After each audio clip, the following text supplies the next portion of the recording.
Amali's breath caught in her throat the moment she saw it, her own childhood photo lying inside the billionaire's open safe. The dim golden light of Baruti's study flickered across the worn edges of the picture, making it feel almost alive, almost watching her. Her hands trembled violently. She had only opened the drawer to dust it, nothing more. But the safe door had been left slightly ajar, as if inviting her or warning her.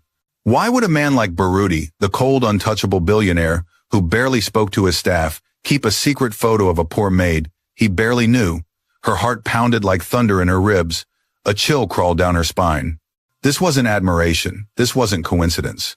This was something deeper, darker, and far more personal than she was ready to face. Before she could step back, she heard footsteps, slow, heavy, approaching the door.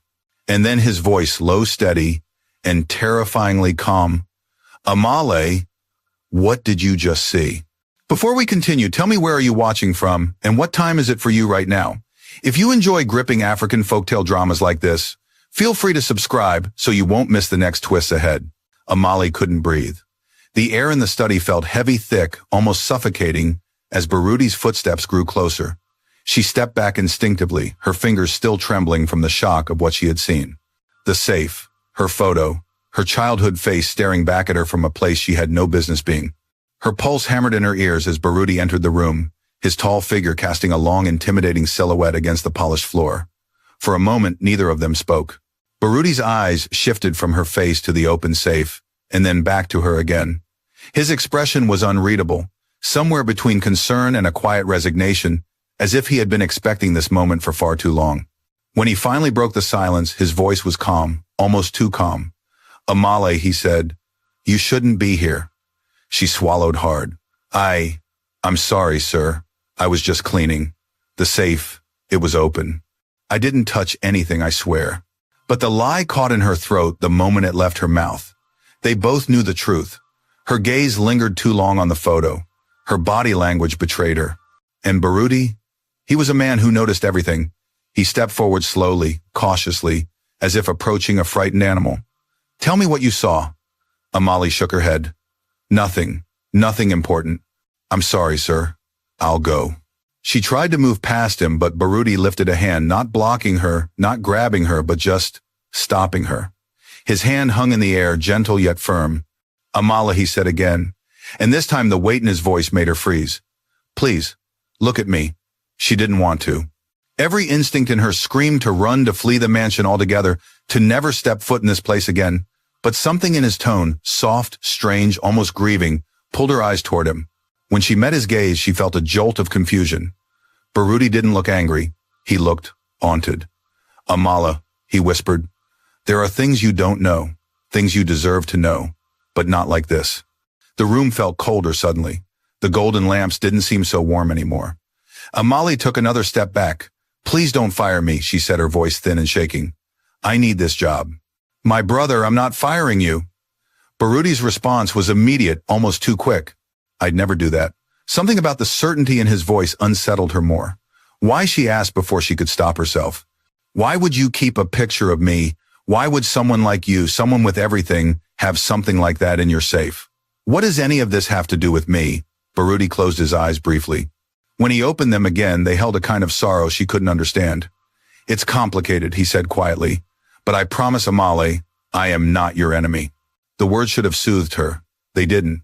If anything, they scared her more. The unresolved tension weighed heavily between them, thick and suffocating. Amale clenched her fists at her sides, trying to stop her hands from shaking. She didn't trust her voice enough to speak again. Baruti took a slow breath, as if preparing himself for something painful. "You remind me of someone," he said, "someone who meant a great deal to me." She blinked. "My mother." Baruti stiffened, not noticeably, but just enough for Amale to catch it. The reaction was small, but unmistakable. It felt like a knife twisting in her chest. "You knew her." Her voice cracked. Baruti looked away, jaw tightening. "Amale, there are truths that could hurt you, and I never wanted you to find out this way. Not through a mistake, not through curiosity. But I did." Amale burst out. "I saw the picture. My picture. Why do you have it? Tell me." Her voice echoed sharply in the study. For the first time, Baruti looked genuinely shaken. "I can't," he said. "Not yet." Amale stepped back as if slapped. It was the worst answer he could have given. Not yet.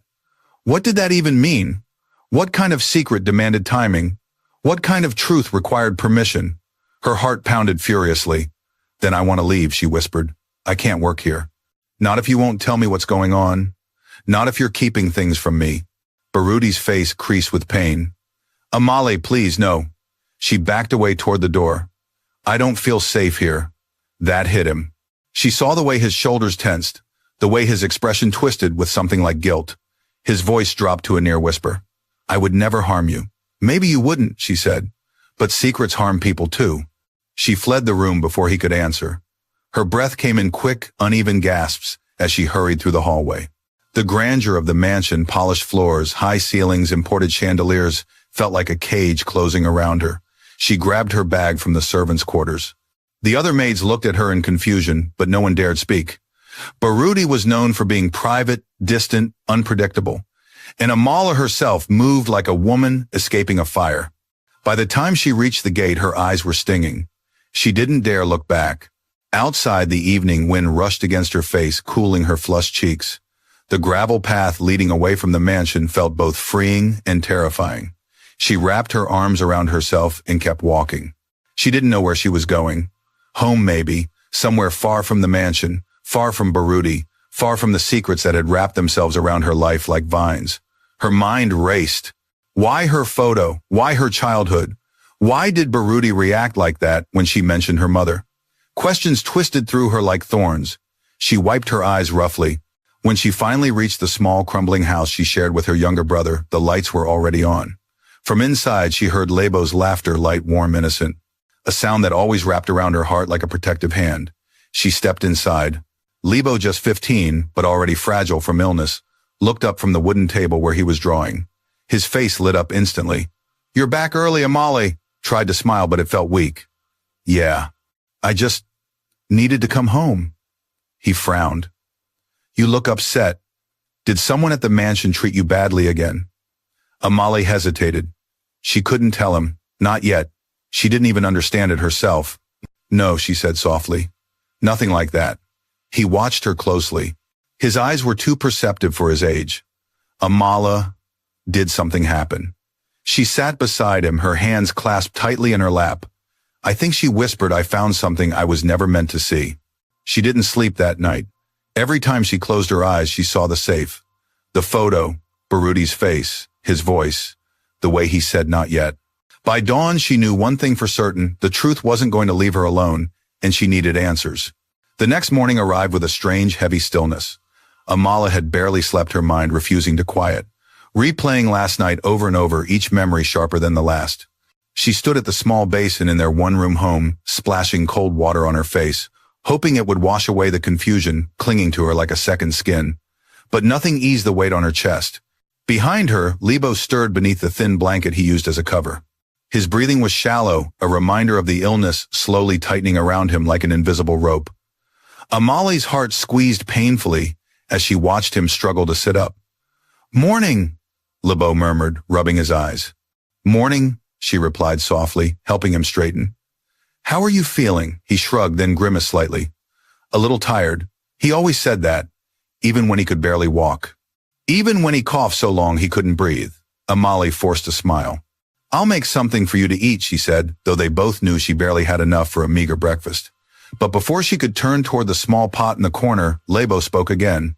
Are you going back? The question froze her mid-step. Back where? To the mansion, he said. Your job. You didn't quit, did you? We can't afford that. Amale felt the air collapse around her. She couldn't tell him the truth, not about the safe, not about the photo, not about the unanswered questions clawing at her gut. She couldn't burden him with the fear she felt. So she chose the simplest lie. I just needed one night to rest, she said. I'll think about what to do today. Lebo looked at her longer than she expected, his gaze heavy with silent worry. But he didn't ask again. After a few moments, he lay back down, and Amale turned to the pot with trembling hands. The day passed slowly, too slowly. Amala helped her neighbor carry water, clean the room, tried to distract herself by cooking simple porridge. But every task felt distant, like she was performing someone else's chores. Her mind kept circling the same questions. Why did Barudi know so much about her past? How did he have a photo from when she was a child? What did her mother have to do with any of this? What truth was he so afraid to reveal? By the time the sun began to sink behind the hills, casting long amber streaks across the dirt road, Amali felt like she was going to unravel. She needed answers. She couldn't live another night drowning in fear and speculation. Before her courage had the chance to fade, she changed into her work clothes, clean, modest, slightly faded, and kissed Lebo's forehead. "I'll be back in a few hours," she whispered. His tired eyes followed her as she stepped out. The road back to the mansion felt longer than usual. Every step was weighted with tension. The closer she got, the louder her heartbeat grew. When the grand iron gates finally came into view, she hesitated. What if he was angry? What if he fired her? What if he refused to explain anything? She almost turned back. Almost. But some force she couldn't name pushed her forward. She approached the gatehouse where Joseph, the older guard, sat sipping tea. His eyebrows rose in surprise. "Amali, I didn't expect you today. I need to speak to Sir Baruti," she said, her voice barely above a whisper. Joseph studied her carefully, then nodded. "He's home." "But he isn't himself today." Amali frowned. "What do you mean?" Joseph lowered his voice. "He didn't leave his study all day, didn't eat, didn't speak to anyone, just locked himself in there. Locked himself in the same place where she had found the photo." A tight knot formed in her stomach. "Can I go in?" she asked quietly. Joseph opened the gate. "You go ahead, just be careful." The mansion felt different, colder, quieter. Even the marble floors seemed to echo more loudly beneath her feet. Amale walked slowly down the corridor, her palms sweating. When she reached Baruti's study, she stood outside the door for a long time trying to gather her courage. Finally, she knocked. Silence. She tried again. Still nothing. Her hand hovered uncertainly over the knob. She shouldn't enter. It wasn't her place, not after everything that happened. But the quiet behind the door felt wrong. She turned the handle. The room was dim-lit only by the weak glow of a single lamp. Papers were scattered across the desk. The safe was closed, now locked tight, as if nothing had happened. And Baruti was sitting on the floor near the window, his back against the wall, his head bowed into his hands. He didn't look like a billionaire. He didn't look powerful or untouchable. He looked broken. Amale stepped in quietly. "Sir Baruti." His head snapped up. For a moment there was pure vulnerability in his eyes, almost a plea, almost a confession waiting to spill out. But it disappeared just as quickly, replaced by a guarded expression. "Amale," he said softly. "You came back." She swallowed. "I need answers." He closed his eyes for a moment, as though bracing himself. "I know." She approached him slowly. "You told me there were things I didn't know. Things about my life, about my mother, about that picture. I need you to tell me what's going on." Baruti exhaled shakily. "I've wanted to tell you for a long time, but every time I tried, I couldn't." "Why?" "Because the truth hurts," he whispered. "And I didn't want to cause you more pain than you've already lived through." The words hit her with a force she didn't expect. "What truth?" She pressed her voice, cracking. "Please, tell me." Baruti's eyes glistened with something she had never seen in him before. Raw, unfiltered emotion. "There was a woman," he began quietly. "A woman I loved more than anything. Her name was Lorado." Amala's breath stopped. "My mother's name," she whispered. Baruti nodded slowly. "Yes, Lorado." The room went silent. Amala felt the world tilt under her feet. A cold shiver crawled over her skin. "You knew my mother," she said. Not a question, an accusation. "Yes," Baruti said, his voice trembling.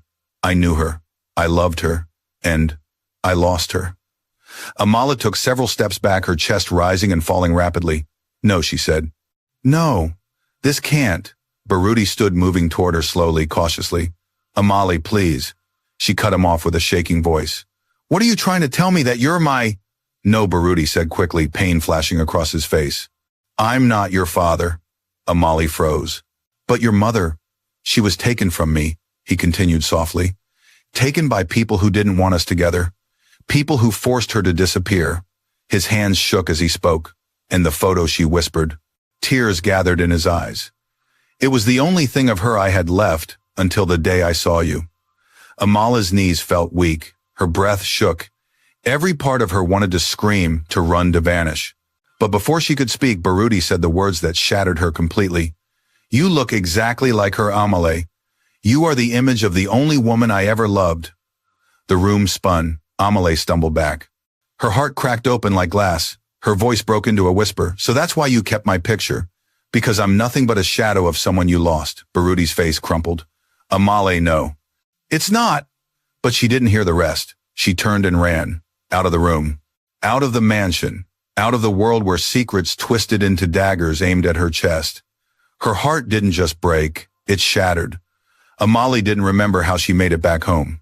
Her legs carried her on instinct, fueled by shock, humiliation, and a heartbreak so sharp it felt like her chest was being carved open with every breath.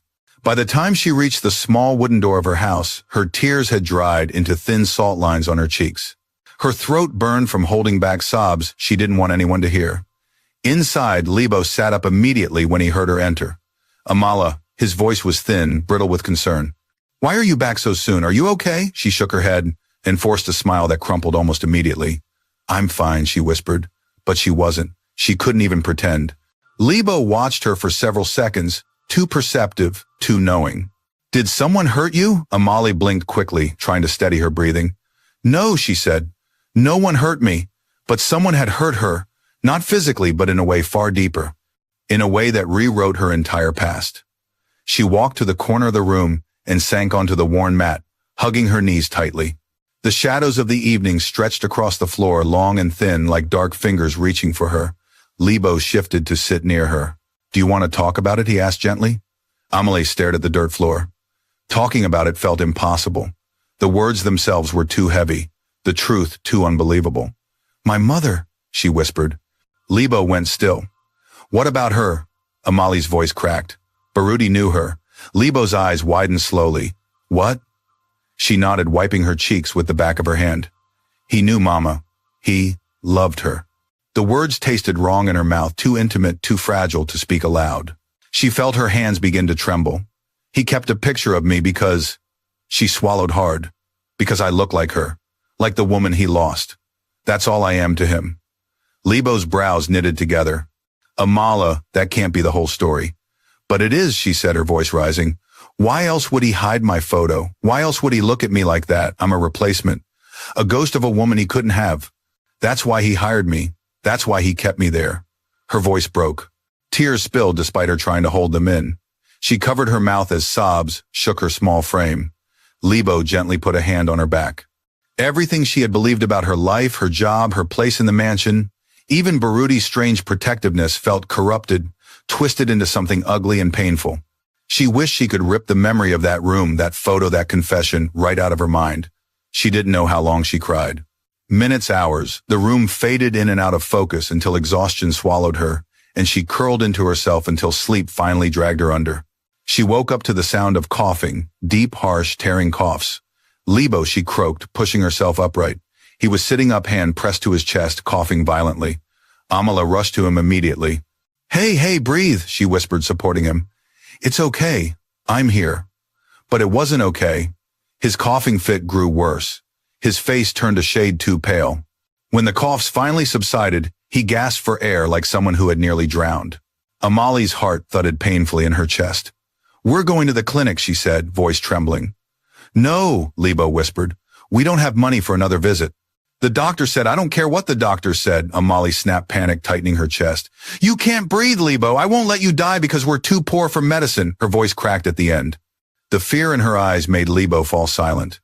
After a long moment, he nodded weakly. Amale grabbed her faded shawl, wrapped it around him, and helped him outside. The walk to the clinic was long, and Lebo's steps were unsteady. Twice he stumbled. Twice she almost lost her balance holding him up. By the time they arrived, he was shaking. The nurse recognized them immediately. Back again, Emily nodded desperately. Please, he's worse. Please help. The nurse glanced at Lebo, concern softening her face. Sit him down. I'll see what I can do. They waited. Minutes blurred into hours. Amala held Lebo's hand and whispered prayers between tears. When the doctor finally emerged, his expression was grave. He needs treatment, he said quietly. Proper treatment. Not temporary medicine anymore. His lungs are weakening. If this continues, he won't last long. Amale felt her knees weaken. How much? The doctor hesitated. Treatment will cost more than you can afford, I'm afraid. Her stomach twisted. Please, she whispered. He's all I have. The doctor sighed. I'll give you a small supply of medication for now. But it's not a cure. He needs real treatment soon. Amale nodded numbly. Numbness was the only way her body could protect itself from collapsing completely. She took Lebo home, helped him lie down, fed him the medicine. But all the while, one thought chased her relentlessly. Baruti can help. He had the money, the resources, the power. And despite all the confusion, all the pain, there was one thing she knew. He cared, maybe too much, maybe in the wrong way. But he cared. The thought made her nauseous. She didn't want to see him again. She didn't want to face him. But she wanted her brother to live more than she wanted anything else in the world. That night she lay awake, staring at the cracked ceiling, her mind torn between fear and desperation. When dawn finally crept into the room, she made her choice. She walked back to the mansion. Her hands trembled the entire way. She didn't know what she would say. She didn't know if she'd beg or demand or scream. She just knew she needed help. The gate was closed, but Joseph saw her and opened it without a word. His expression was gentle. "He hasn't slept," he said quietly. "Not since you left." Amala's heart flinched painfully, but she said nothing. She made her way to the study again. Her footsteps echoed on the marble like distant thunder. Her breath came out unevenly as she reached the door. She knocked once. Silence. She knocked again. Still nothing. She reached for the doorknob, and it turned easily. Baruti was inside, not sitting, not standing, but kneeling on the floor beside the safe, head bowed, as though weighed down by something crushing. He looked up slowly as she entered. The moment their eyes met, something inside her cracked open. His voice broke first. "Amale, please don't go, not again." She swallowed hard. "I didn't come for answers this time." He stood slowly, uncertainty tightening his features. Then, "Why did you come?" Her voice trembled. "My brother is dying." The words hit the air like shattered glass. Baruti's breath caught his face, twisting with shock and immediate concern. "Amale," he whispered, "tell me what you need." Her eyes filled with tears. "I need your help." Baruti didn't hesitate. "Not even for a heartbeat. You'll have it," he vowed. "Whatever it takes. Whatever he needs. I'll help." Amale's knees nearly buckled with relief. She covered her mouth to stifle a sob, but she didn't expect what happened next. Baruti stepped forward, voice shaking with something deeper than guilt. "Amale, there's something else you must know." Her heart froze. "I wasn't just keeping your picture because you reminded me of your mother." Her breath caught painfully. "There's more," he whispered. "Much more." She stared at him, trembling. "What else?" she asked. Baruti swallowed hard. "The truth? You were not supposed to ever hear, but now you must." His next words would change everything. Again. For a moment, time hung suspended between them, fragile, trembling, ready to shatter. Amale felt her heartbeat in her throat, loud and suffocating. She didn't want more secrets. She didn't want more pain. But the look in Baruti's eyes told her the truth was already unraveling, whether she was ready or not. She steadied herself, fingers curling into her palms. "What more is there?" she asked, her voice barely above a whisper. Baruti took a slow breath, as though dragging air into lungs that didn't want to move. "Sit with me," he said softly. Amale hesitated. Part of her wanted to run again, but she needed answers not for him but for herself. So she nodded stiffly and sat on the edge of the leather chair across from him. Baruti knelt on the floor instead of taking a seat, as if confessing something sacred or shameful. "I kept your picture," he began, "not only because you look like your mother, but because your mother asked me to." Amale's breath faltered. What? Baruti's gaze flickered with torment. "Years ago, long before you were born, your mother and I tried to build a life together. We planned to run away to escape everything keeping us apart. My family, they didn't approve. They wanted me to marry within the elite, someone with status, someone who would protect the family's wealth." He swallowed hard. "But I didn't care. I loved Lorato more than anything. I would have given up everything to be with her." Amale dug her nails into her palms to keep her emotions steady. Hearing her mother's name spoken with such reverence twisted something deep in her chest. "Then why did she leave you?" she asked, fighting the tremor in her voice. Pain crossed Baruti's face like a shadow. "She didn't want to leave. She was forced to." Amale blinked rapidly. "By who, my father?" he whispered, "and others who wanted to protect our reputation." Amale stared at him, numb. She had imagined her mother running away, abandoning Baruti, and perhaps abandoning her. But this was something else, something darker. "He threatened her," Baruti continued. "They told her if she didn't disappear, they would hurt her, and her future children. A cold shiver gripped Amala's spine. Future children, meaning me. Baruti nodded. Yes. Amali's throat tightened as though someone had wrapped a fist around it. So she left you to protect me. Yes, he whispered. She loved you even before you existed, and she loved me. That's why she came to me one last time before she vanished. His eyes softened with aching tenderness. She was already pregnant with you. The words crushed the breath from Amala's lungs. Pregnant. With her. Before she disappeared. Amalie felt tears burn behind her eyes. Did she tell you? Baruti nodded. She told me. And she begged me to let her go. She didn't want you raised in fear. She wanted you safe even if it meant losing both of us. Her chest felt as though it was splitting open. She pressed her hands against her mouth to stop a sob from escaping. Why didn't you find us? She whispered through shaking breaths. Baruti's voice broke. I tried. For years I searched. I checked every hospital, every village, every registry. But your mother, she hid well. Too well. There was silence. Thick. Crushing. Amalie closed her eyes tightly, tears streaming. For the first time, she understood something she never knew she had been longing for. Her mother hadn't abandoned her. She had protected her. And Baruti, he had been searching. It should have softened her heart. But then another thought struck her sharp, cold, painful. So when you saw me, she said slowly, when you hired me to work for you, you already suspected who I was. Baruti nodded. Amala's stomach twisted violently. Then why didn't you tell me from the beginning? His face crumpled with guilt. Because I wasn't sure. Because I didn't want to hurt you if I was wrong. And because when I saw you so much like her, I lost myself. I didn't know how to face the truth. Amalie's voice wavered with anger and heartbreak. You let me believe you were obsessed with me. You let me think you kept my photo out of some twisted desire. I know, he whispered. And I'm sorry. I should have told you, but I didn't know how. His voice cracked with remorse. I wasn't using you, Amalie. I was protecting what was left of her. Until I understood who you really were. Amalie drew in a sharp breath. Who I really am. Baruti reached into the safe and pulled out a thin envelope, sealed and worn with age. This, he said, is a letter your mother wrote. For you. Amala's vision blurred. Her trembling hands refused to take it. My mother wrote to me. Yes, Baruti whispered. She left it with me the night she disappeared. She said you would come someday. And when you did, I should give it to you. Tears rolled down Amala's cheeks silently.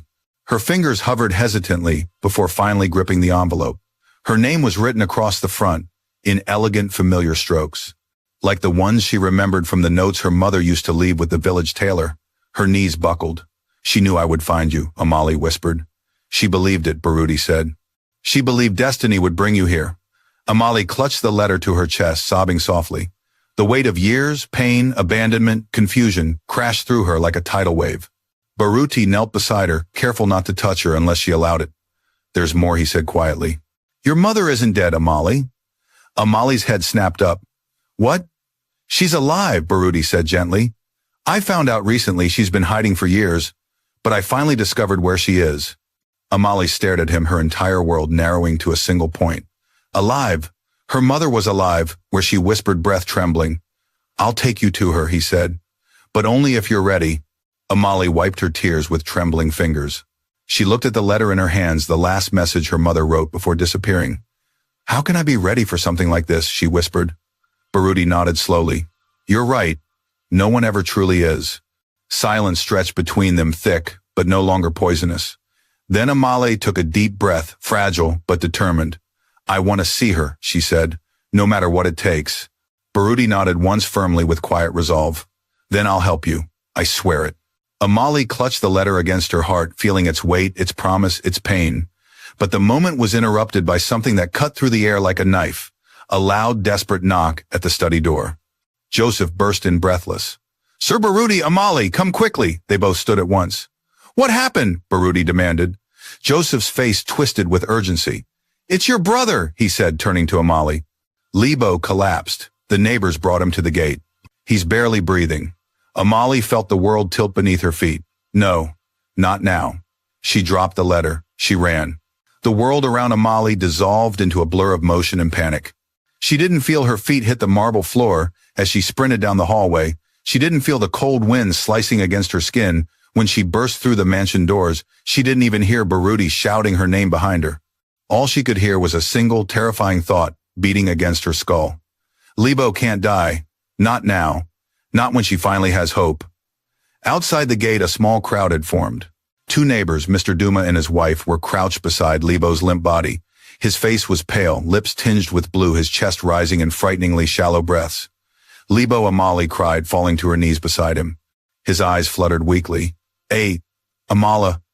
His voice was a rasp of air, barely a sound at all. Her heart tore in two. "I'm here," she whispered urgently, grabbing his cold hand. "I'm right here, Libo. Stay with me." His eyelids twitched as if he was fighting to stay conscious. Mrs. Duma placed a hand on Amala's back. "We found him collapsed outside your home. He tried to walk alone. Poor boy nearly didn't make it." Amala's vision blurred with tears. "Why would you leave the house?" "Why, Libo?" His voice was barely a whisper. I wanted to bring you water. You forgot to refill the bucket yesterday. I thought you would be tired." Amala's chest constricted painfully. Of all moments of all times, her sweet, selfless brother had pushed his frail body just to help her. She held his hand as though it were slipping away. "Why would you risk yourself like that? Don't you know I need you? I can't lose you, Libo." "I can't." His lips parted as if he wanted to answer, but his eyes rolled back. "Amma," his hand went limp in hers. "No," she screamed, shaking him. "Libo, Libo, wake up! Please wake up!" Strong arms wrapped around her, suddenly pulling her back. Baruti. His grip was firm but gentle, preventing her from shaking her brother. "He's unconscious," Baruti said urgently. "We have to move. Now." "Joseph, bring the car around." Joseph ran immediately. Amali sobbed uncontrollably as Baruti lifted Libo into his arms. For a moment she saw something she had never seen before. True fear in Baruti's eyes. Fear of losing someone innocent. Fear of failing again. He carried Libo to the black SUV with precision and urgency, every movement fueled by determination rather than panic. "Amala," he said, turning to her, as he placed Libo carefully across the back seat, "Get in. We're going straight to the best private hospital. He's going to make it." She climbed into the car, tears falling nonstop, hands trembling violently. Baruti slammed the door shut, ran around the vehicle, and jumped into the driver's seat. The car roared to life.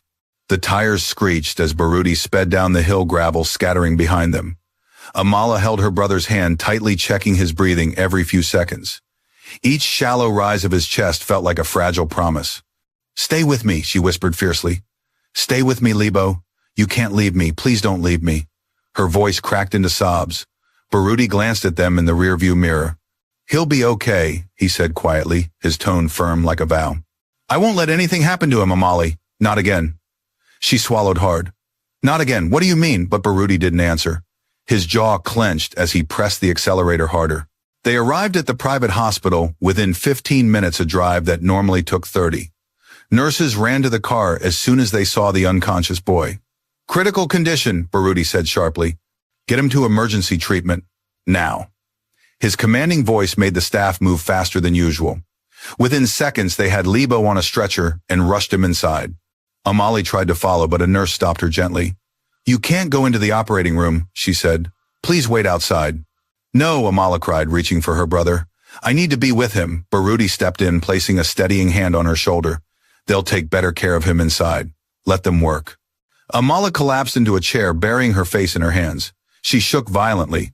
"What if he dies? What if I'm too late? I should have taken him earlier. I should have." "It's not your fault," Baruti murmured, kneeling beside her. "You've cared for him alone for years. You've done more than most people ever could." His voice softened. "Let me help now." Amali wanted to push him away, wanted to scream at him for the truths he had kept from her, for the pain he caused, for confusing her with memories of her mother. But right now, none of that mattered. Only Libo mattered. She looked at Baruti through tear-filled eyes. "I can't lose him. He's all I have left." Baruti hesitated, then spoke softly, almost too softly. "Not for much longer." Amali froze. What Baruti looked away, gathering his thoughts. "When this is over, when Libo is stable, I'll take you to your mother." The words pierced through her panic and landed like a shockwave. "You said she's alive," Amali whispered. "But you never told me where." "I will," he said. "I promise." "But why wait?" she asked, confusion and desperation mixing in her tone. His eyes darkened with something heavy. Because your mother is hiding from someone dangerous. Someone who hasn't stopped looking for her. Fear prickled across Amali's skin. Dangerous? Baruti nodded slowly. The same people who forced her to disappear years ago. Amali's stomach twisted sharply. They're still looking for her, and now for you, Baruti said. The world tilted beneath her. For me, she whispered. Yes, he said quietly. You are the last piece they never found. Terror crawled up Amali's spine like ice. Why would they look for me? Because Baruti answered, voice tightening, if they find you, they find her. Silence pressed between them like a thick, suffocating blanket. Amali gripped the chair to keep herself steady. So you kept my photo to find my mother. Yes, he admitted, but also because I cared. I cared more than I should, and I wanted to protect you both. Amali felt torn in two. Part of her wanted to hate him. Part of her wanted to believe him. Part of her wanted to collapse in his arms and scream. But before she could respond, the doctor stepped out of the emergency room, his expression unreadable. Amali shot to her feet. Dr. Lebo, how is he? Is he alive? The doctor paused, removing his gloves. He's stable, he said. Amali fell forward, catching herself on the wall as her knees buckled in relief. But the doctor continued, he needs intensive treatment. Weeks of it. His lungs are failing. Without a long-term medical plan, he won't survive. Amalo's breath shattered. How much? The doctor sighed. More than most families can afford. Her world darkened. But then Baruti spoke. I'll cover everything, he said, his tone fierce, unyielding. Every bill, every treatment, whatever it takes. The doctor blinked. Sir, the cost is, I said, whatever it takes. Amali stared at Baruti, stunned. He turned to her gently. Your brother will live, Amala. I swear it. Her eyes filled again, but with something different this time. A bruised, fragile hope. She whispered, thank you.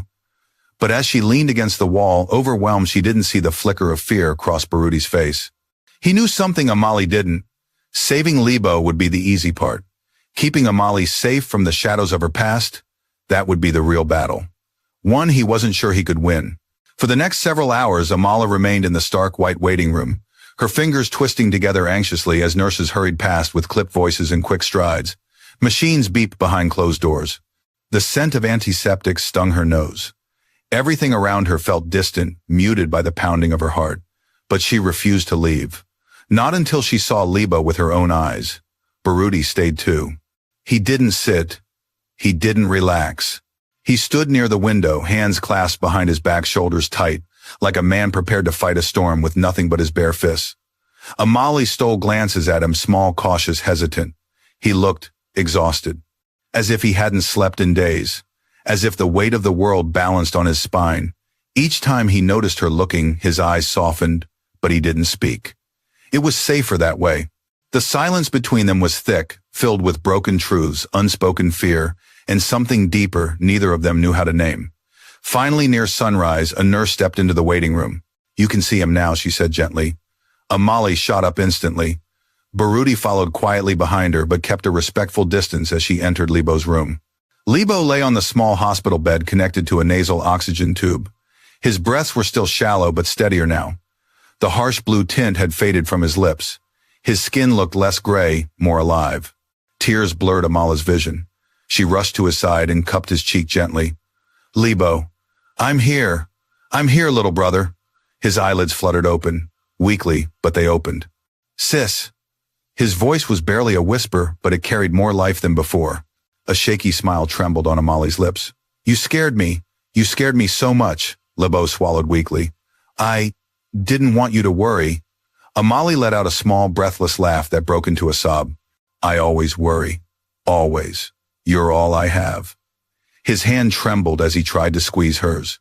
Baruti lingered by the doorway silently. Lebo's gaze drifted toward him. That's him, Lebo breathed softly. Amali glanced over her shoulder. Yes. He helped bring you here. He paid for everything. Lebo nodded faintly. Thank you, sir. Baruti stepped closer, careful not to frighten the boy. You're welcome, Lebo. You're strong. You just need time to heal. Lebo closed his eyes again, not from weakness, but from relief. For the first time since arriving at the hospital, Amali felt she could breathe. After some time, when Lebo drifted back to sleep, Amali slipped out of the room. She expected Baruti to leave her alone, but he followed quietly, stopping when they reached the corridor. Amale, he began softly. I want you to rest too. You look exhausted. She shook her head. I can't rest. You must, he insisted. You're no good to him if you collapse. She turned to him, eyes red but steady. Everything is falling apart. My past, my brother's health, my entire identity. I can't rest. Baruti's expression tightened. He wanted to argue, but he didn't. Instead, after a long pause, he offered something unexpected. Let me stay with him for a while. You can use the spare room upstairs. Sleep for an hour, just one. Amale opened her mouth to refuse, then closed it. Because the truth was, she was terrified of falling asleep in the chair beside Lebo and waking to hear he hadn't made it through the night. Just 1 hour, she whispered. Yes, Baruti said gently. I'll wake you if anything changes. Amale nodded reluctantly. With trembling legs, she followed a nurse to an empty restroom upstairs. The bed was small but clean. The dim light was soft on her eyes. The moment she lay down, her body sank into the thin mattress, and she broke. Tears streamed silently across her temples. Everything she had been holding in poured out in the stillness: fear, heartbreak, confusion, betrayal, hope. She hugged her knees and whispered into the darkness, Mother, where are you? Sleep finally claimed her, heavy and merciful. Amala awoke abruptly to the sound of voices downstairs. Raised voices, urgent voices. Her heart jolted violently. She pushed herself off the bed and rushed down the stairs without bothering to fix her hair or wipe her face. At the bottom, she saw Baruti arguing with a man in a dark gray suit. A stranger. A cold-looking stranger. The man was tall with sharp cheekbones and calculating eyes that flickered like a predator sizing up prey. Amale froze when his gaze locked on her. Amale Dlamini, he said smoothly as though reciting a name he had been hunting for. Her stomach dropped. Baruti stepped in front of her, instantly shielding her with his body. You have no right to be here, Baruti said, his voice low and dangerous. Leave. The stranger smirked. You think you can hide her? Amala felt Baruti tense. I said leave, Baruti repeated, his jaw clenched. The man's lips curled into a sinister smile. Your father still remembers the debt her mother owes. Amala went cold. Her mother, the danger, the secret. It all collided in her mind like lightning. What debt? She whispered. The man tilted his head, mocking. You're old enough to know. Your mother ran. She hid. But debts do not disappear simply because someone vanishes. Stop talking to her, Baruti snapped, stepping even closer to block the man's view. The stranger's eyes narrowed. The girl belongs to us. Belongs. The word pierced Amali like a blade. No, Baruti growled. She belongs to no one. The man chuckled darkly. You think you can protect her like you protected her mother? He leaned in. How did that end, Baruti? She vanished, didn't she? And you did nothing. Baruti's fists clenched. His breathing turned sharp. Amali could feel the fury radiating off him, but beneath it she sensed something deeper. Guilt. Terrible, heavy guilt. They threatened her, Baruti said through gritted teeth. The same way you're threatening Amala now. The man shrugged. Then she knows the price. What price? Amali demanded, her voice trembling. Both men turned to her. The stranger grinned like a wolf. Your mother stole something from a powerful man, something she had no right to take, and she's been running ever since. Amali shook her head. That's impossible. My mother would never. She did. The man interrupted viciously. She stole a fortune, a document, a secret, something that could ruin the man who once owned your mother. Owned? Amali echoed, horrified. Baruti shot forward and grabbed the man's collar. Say that again and I will break you right here. Joseph appeared from the hallway, alarmed. Sir, please. Baruti didn't let go. The stranger's voice remained calm, almost amused. You can threaten me all you want, but she is your weakness, and we will come for her. Baruti shoved him backward. Get out. The man straightened his suit and gave Amali one last unsettling smile before walking out the door. See you soon, he said as he disappeared into the corridor. The room fell silent. Baruti stood, frozen chest rising and falling heavily. His fists were still shaking. Amali stared at him, her whole body cold. What is going on? She whispered. Tell me the truth. Tell me everything. No more secrets. Baruti closed his eyes tightly. When he finally spoke, his voice was broken. Your mother didn't just leave to protect you, Amale. He turned, meeting her gaze with devastation. She left because they were hunting her, for stealing something that didn't belong to her. Amala's voice cracked. What did she steal? Baruti swallowed hard. A name, he said softly. A fortune. A legacy. Amali shook her head in confusion. I don't understand. Baruti stepped closer, pain twisting his features. Your mother stole the identity of a family heir. Amali's breath caught. And that heir, Baruti whispered, voice trembling, was you. The ground vanished beneath her feet, her vision blurred, and the world she knew already fragile shattered completely. Amali stared at Baruti as though he had spoken a language she had never heard before. The walls of the hospital corridor seemed to close in on her, each breath tightening until air barely reached her lungs. What? What do you mean? She whispered, clutching the edge of the wall to steady herself. How could I be an heir? I'm nobody. I grew up with nothing. My mother, she was just a village woman trying to survive. Baruti's expression softened, but the sorrow in his eyes deepened. Your mother wasn't who you think she was, Amala. And neither are you. Amala shook her head sharply, her pulse thundering as panic clawed at her. Stop! Stop talking like that! I don't understand any of this. You're confusing me. Just say it plainly. Baruti took a deep, painful breath, as though dredging up a truth he had tried to bury for far too long. You are the biological daughter of Kwadi Masego, he said quietly. Amale blinked stunned. Baruti stepped closer, his voice low and careful. Kwadi Masego, the rightful heir to one of the most powerful dynasties in the region. A dynasty your mother once worked for, until she discovered things she was never meant to know. Amala stared at him, her mind refusing to connect the pieces. Her throat tightened. That's impossible. My father died when I was a baby. My mother told me. Your mother lied, Baruti said softly but firmly. Not to hurt you, to protect you. Amali staggered back a step as his words sank deeper, slicing through the fragments of memories she had clung to her whole life. No, this couldn't be real. Her family was ordinary, poor, invisible. She shook her head again, more violently this time. No, my mother would never steal someone's identity. She wasn't a thief. She wasn't. Baruti agreed. She didn't steal for greed. She stole to save you. Amala's breath faltered. Baruti continued, his voice steady despite the tension around them. Years ago, the Masego family was involved in corruption, violence, and illegal holdings. Your father, Kwadi, was trying to expose them from inside. He gathered evidence, documents, recordings, everything he needed to bring justice. Amala's brow furrowed. But what does that have to do with me? Baruti's expression grew darker. Your father trusted Lorado, your mother. She was the only person he confided in. But before he could finish what he started, he was killed. Amali gasped softly. Killed, yes, Baruti said gravely. By the very people he was trying to expose. Her head spun. So your mother, he continued, took his evidence and ran. She knew the Masego family would come for her next. She also knew they would come for you, the true heir. Because if you lived, you would inherit everything your father intended to leave behind, including the truth. Amali clutched the front of her dress, feeling as though the ground beneath her had tilted sideways. So the man earlier, she whispered, the one in the suit. Yes, Baruti said. He works for the Masego family. They've been hunting Lorado for years, trying to retrieve the evidence she stole. His voice lowered. And now that they know you're alive, they'll hunt you too. Amala felt the blood drain from her face. A wave of nausea hit her, forcing her to grip the wall harder. I can't be what you're saying. I'm just a maid. I'm just a Malay. Baruti stepped closer, his voice warm but trembling. You are much more, whether you want it or not. No, she muttered, shaking her head wildly. No. She turned and walked away, needing distance, needing air, needing the world to stop spinning. But the truth followed. Amale, Baruti called gently, please. She spun around, anger and fear blazing through her. Why didn't you tell me sooner? She cried. Why did you let me live all these years thinking I was nobody? Why did my mother hide everything from me? Baruti looked stricken.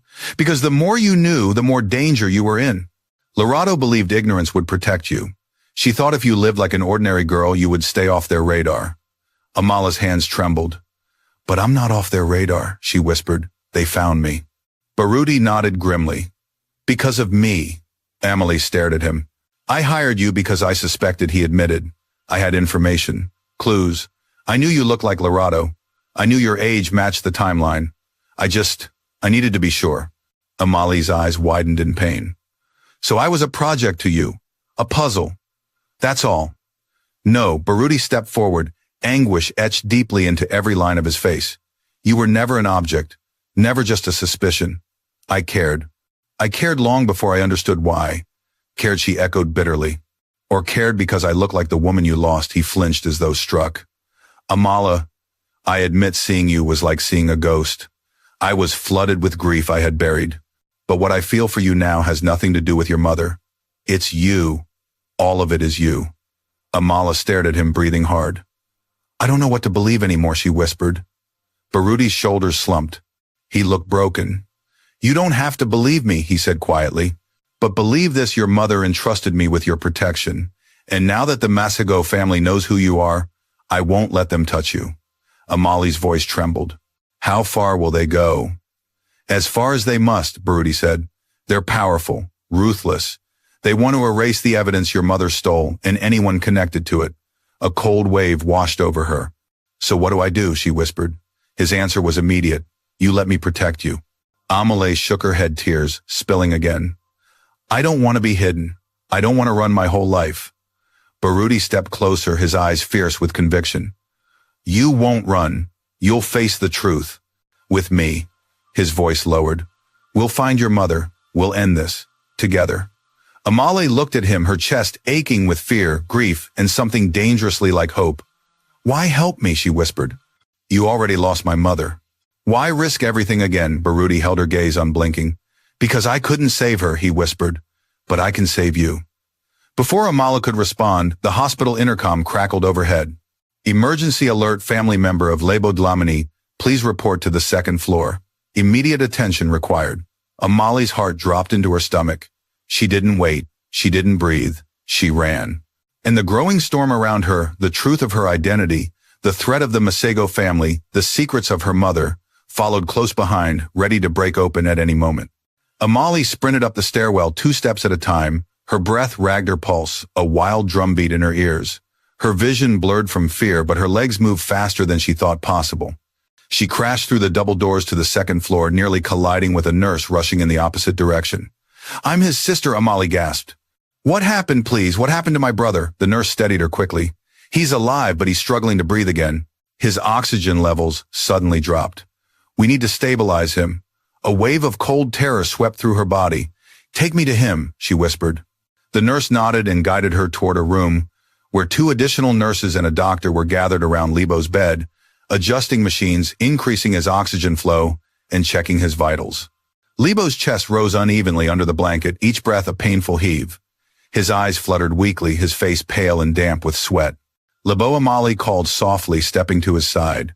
His gaze found her unfocused, but present. Ama, Heli, he rasped.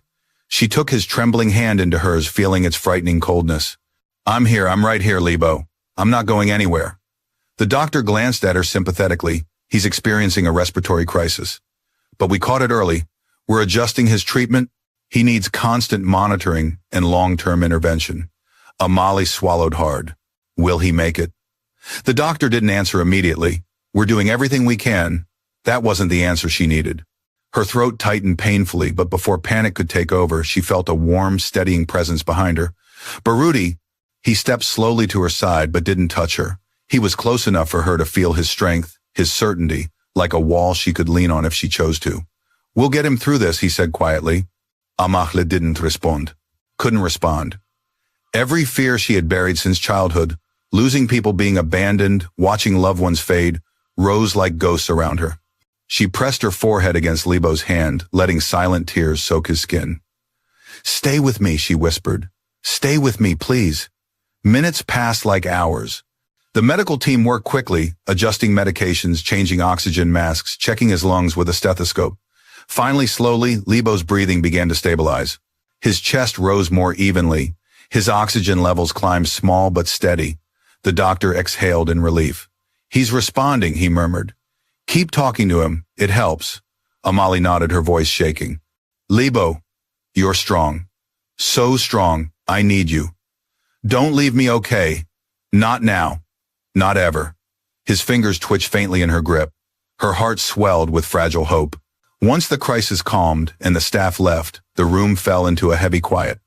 Machines beeped softly, a rhythmic reminder of the battle Lebo was fighting with every breath. Amala stayed by his side, stroking his arm softly. Barudi pulled a chair closer but didn't sit. He remained standing near the window watching them with an expression Amale couldn't decipher. Something between sorrow and fierce determination. She didn't look at him. Not yet. She wasn't ready. Her voice was barely audible when she finally spoke. Everything is falling apart. Baruti took a step closer. Not everything. She let out a trembling laugh, bitter, exhausted. My brother almost died twice. My mother is alive but hunted. I'm apparently the heir to a dynasty that wants me dead, and I don't even know who I am anymore. Silence thickened between them. Baruti lowered himself into the chair beside her. You're still Amale, he said softly. You're still the girl who fought her whole life to protect her brother, who never gave up despite everything stacked against her. That hasn't changed, she rubbed her eyes. You don't even know me. I do, he said quietly. More than you realize. Amale looked at him sharply. Why? Because you knew my mother. Because I look like her. Because you think I'm some kind of legacy. Baruti flinched. Amale, that's not. Then what is it? She demanded, her voice rising, despite her efforts to keep it calm. Why do you care? Why risk so much for me? Why are you even here? Baruti's eyes softened. Because I failed your mother, he whispered. Amale froze. Baruti looked toward the floor, shame etched into every line of his face. I was supposed to protect her. We were supposed to run together. I had everything planned. But I hesitated. I waited one night too long. My father's men came and she had to escape on her own. If I had acted sooner, maybe she wouldn't have lived in fear for so many years. Maybe she wouldn't have had to hide you. Amala felt the heat leave her body. And now she whispered. Baruti lifted his gaze, tormented but unwavering. Now I won't fail her again. Not with you. Amali's breath hitched. He leaned closer, voice trembling. You're not just a reminder of her. You're her daughter. Her hope. Everything she sacrificed was for your future, and I'm trying to honor that. Amali blinked rapidly as tears filled her eyes again. I don't want to be hunted. I don't want to be an heir. I just want my brother alive. I want the life I had, hard as it was. Baruti nodded slowly. I understand, but you don't get to choose destiny. Your father didn't. Your mother didn't. Now it's your turn to face what's coming. Amala's hands shook. I'm scared. Baruti reached out, hesitant, careful, before laying his hand gently over hers. I fear for you, he admitted, but I will protect you, no matter what. Amali didn't move her hand away. For the first time since the truth unraveled, she didn't feel entirely alone. A soft knock sounded on the door. Joseph stepped inside, lowering his voice. Sir Baruti, we have a problem. Baruti straightened immediately. What is it? Joseph glanced at Amali, eyes filled with worry. I just received a call from one of our men, he said.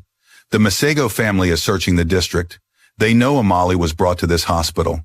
Amali's breath caught. How? How did they find out? Joseph hesitated. Someone leaked information. We don't know who. But they're coming.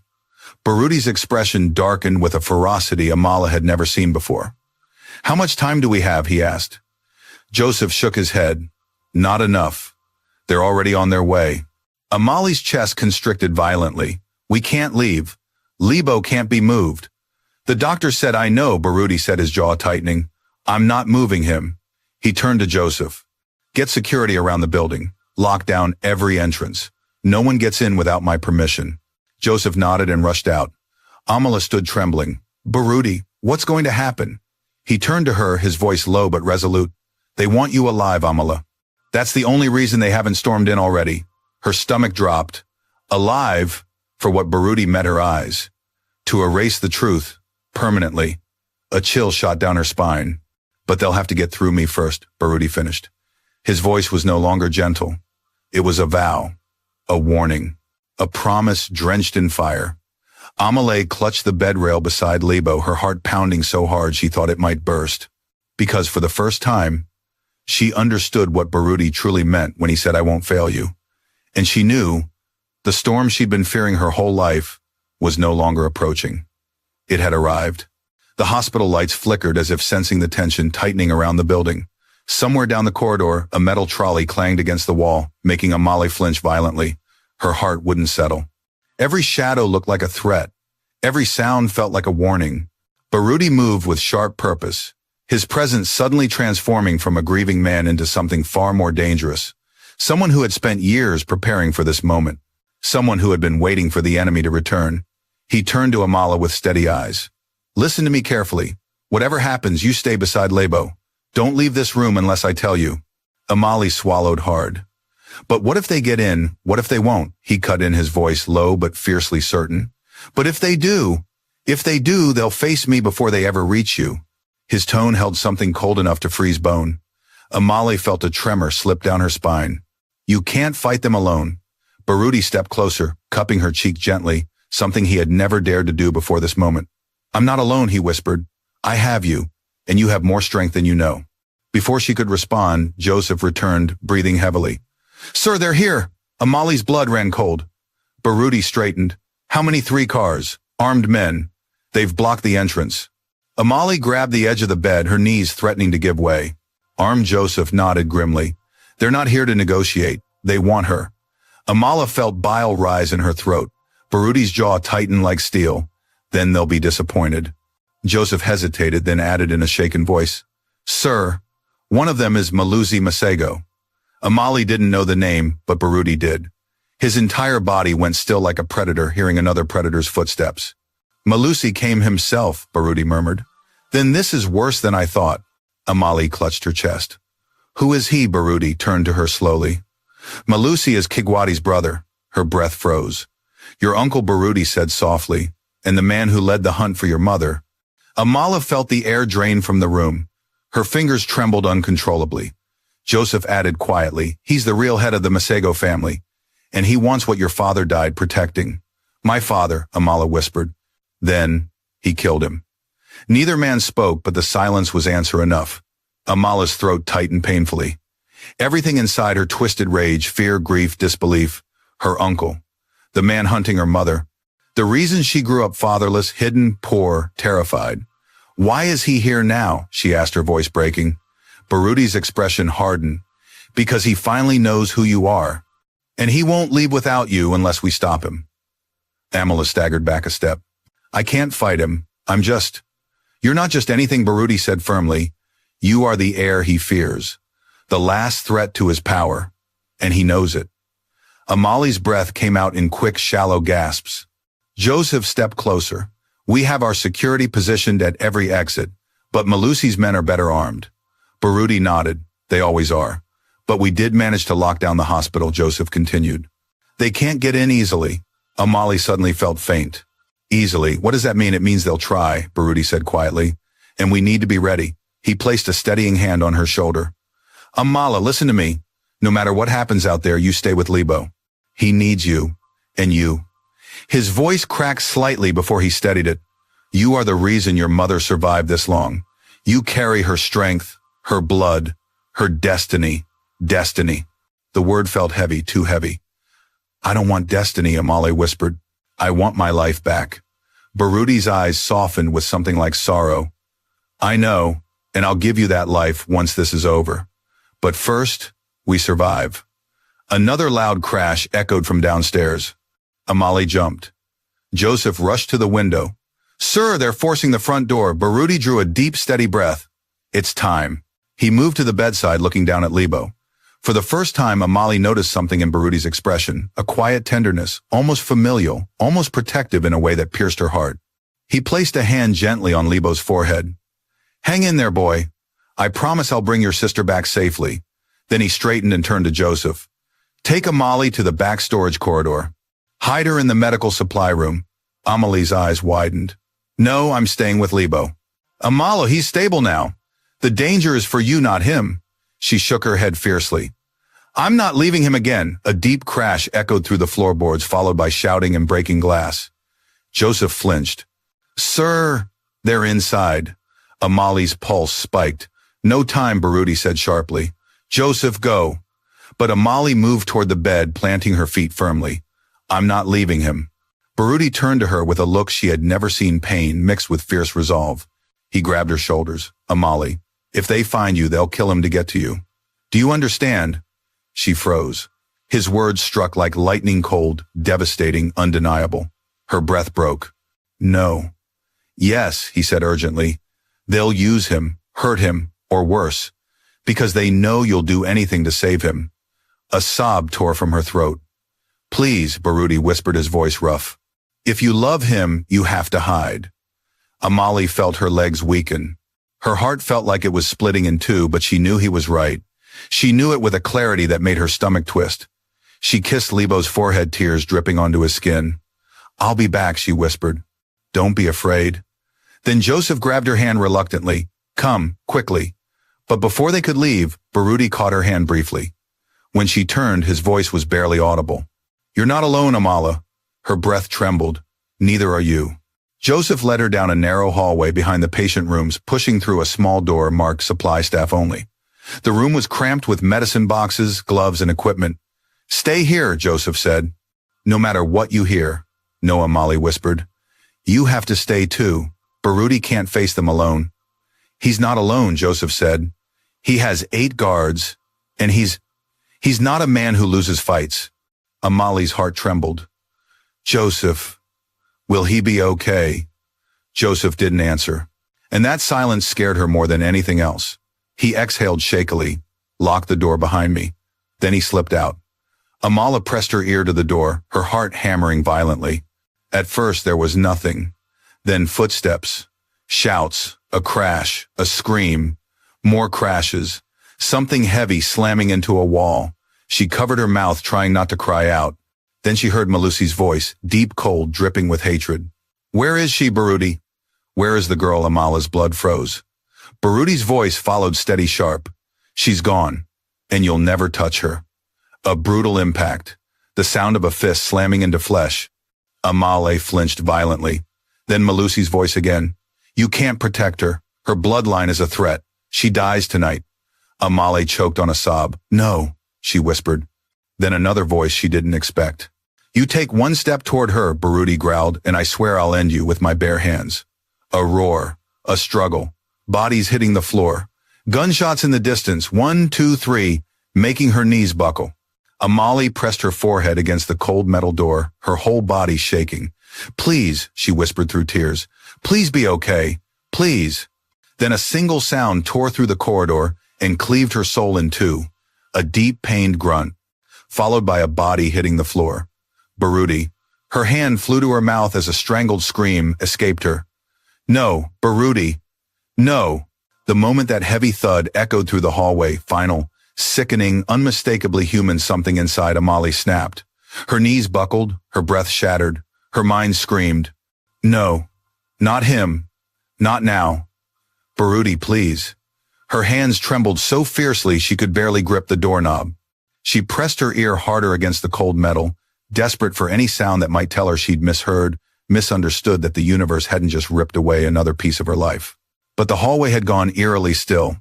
Then slow footsteps approached. Confident, unhurried, predatory, Malusi. His voice curled through the corridor like the hiss of a serpent. "Search every floor. I want her alive. The boy and the billionaire are irrelevant." There was a rustle of movement as his men scrambled to obey.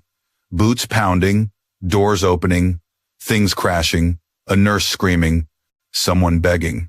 Amali's breath stuttered violently as she backed away from the door. They were coming. Her pulse hammered against her ribs, each beat sharp with panic. She scanned the cramped storage room shelves, stacked with metal trays and boxes of medical supplies. A narrow window too small to escape through a locked cabinet in the back. No place to run, no place to hide. She was trapped.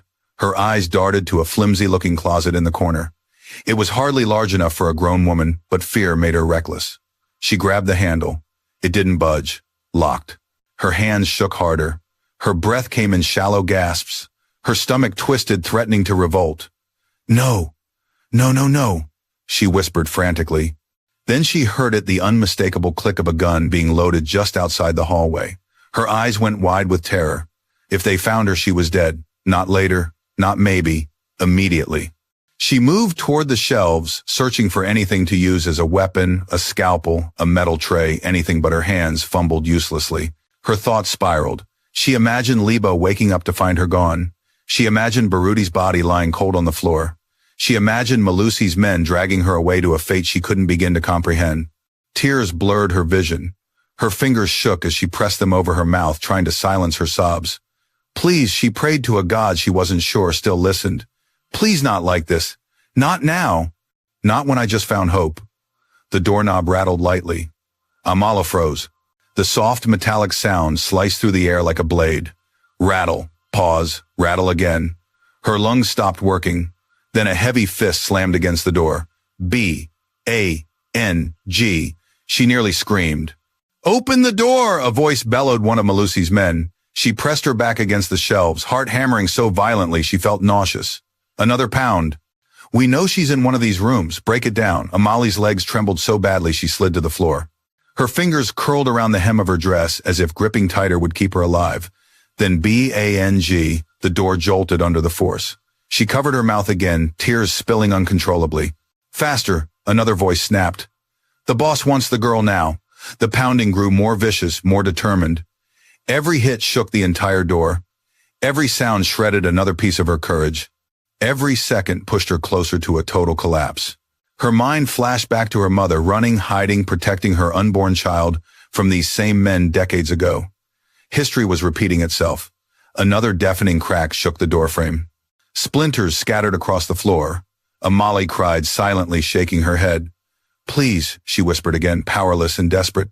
"Someone, help me." The doorframe split. Just as one of the men took a step back to ram it again, footsteps thundered down the hall. Fast, fierce. Then a voice she thought she'd never hear again, rough, strained, but alive. "Get away from that door!" Amali's breath hitched so sharply she choked. Baruti. He was alive. Before the men could react, something slammed into them hard. A grunt followed, then the crash of bodies hitting the floor. A struggle erupted. Punches, kicks, a gun skidding across the tiles. Amali crawled toward the door, her heart skyrocketing. "Baruti!" she cried hoarsely. "Stay back!" he shouted. She pressed her ear to the door again. She heard Baruti growl in fury, then a sharp blow, then a man scream. Another thud, another. Then a gunshot exploded through the hallway. Amala let out a strangled scream. Baruti, no answer. Her blood turned ice cold. "No, please no." Then the doorknob rattled again. Slowly this time, controlled. A voice low and hoarse filtered through the crack of the broken frame. "Amale, it's me." Her hand flew to her mouth again as a sob of relief tore free. Baruti." Her voice broke apart. The door opened just enough for him to slip inside. Amali collapsed into him instantly, her arms wrapping around him tightly. His shirt was torn. Blood stained the side of his face. His breathing was rough, but he was standing. Alive. She shook violently against him. I thought they... He held her firmly despite the pain in his body. "I told you. They won't touch you." She pulled back enough to look at him. His face was bruised, one eye swelling, his lower lip split. "Are you hurt?" she asked frantically. "I've had worse," he answered, wincing. But his next words were sharper. "Urgent. We don't have time. They're regrouping." Amali's heart plummeted. "What do? We get out," Baruti said. "Through the back emergency exit." "But Lebo, I already arranged for him to be moved," Baruti said. "Joseph and the nurses are taking him to a hidden ward upstairs. He'll be safe. For now." Amali nodded, tears still falling. Okay, just tell me what to do." Baruti cupped her face gently, looking intently into her eyes. "You stay behind me, no matter what." She nodded. He grabbed her hand and they slipped out of the supply room. The hallway was a war zone, broken glass, overturned carts. Unconscious men sprawled across the floor. Amali's stomach twisted at the sight. "Don't look at them," Baruti murmured, tugging her gently forward. But when they turned the corner, Malusi stood there, tall, cold, unmoving. His eyes locked on Amali instantly. So he murmured, lips curling into a slow, vile smile. "The little heir has finally stepped out of the shadows." Amali felt her entire body turn to ice.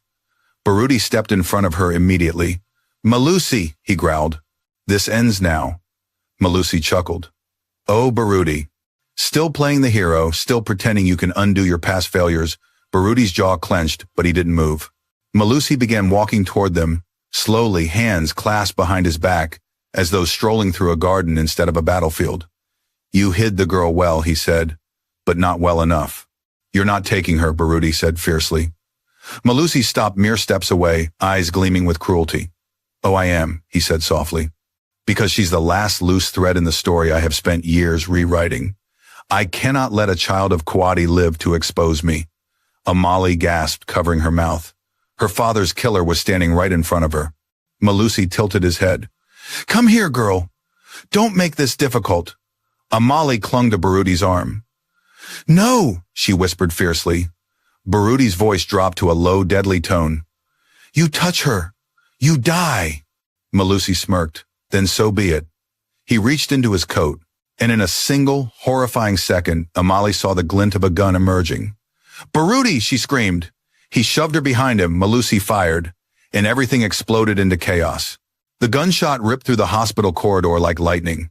For a split second, the world froze, sound collapsed, air stopped moving, and Amala felt suspended between life and death. Then everything rushed back at once. Baruti! She screamed, reaching for him.